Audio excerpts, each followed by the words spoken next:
আরে আমার মনে হচ্ছে আমি সাপ হয়ে যাবো। আমি যদি এখানে থাকি তাহলে মনে হয় ভাইকে খেয়ে ফেলো। বড় ভাই তুমি এখানে থাকো, আমি বাড়ির পেছন থেকে ঘুরে আসি।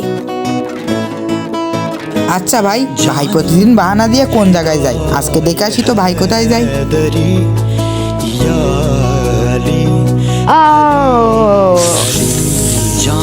আরে আমার ভাই তো সাপ হয়ে গেছে। সন্ধ্যাবেলা যে মানুষগুলো হারিয়ে যায় ওইগুলো মানে আমার ভাই খেয়ে ফেলাই। আরে আমার বড় ভাই তো আমাকে দেখে ফেললো, এখনই আরে কিছু করতে হইব, নাহলে আমার সমস্যা হইব। আরে দাঁড়াও। আরে ভাই আমার পিছনে সাপ সাপ। আচ্ছা এই নাও। হ্যাঁ এইটা আবার কি? আইতুল খুশি।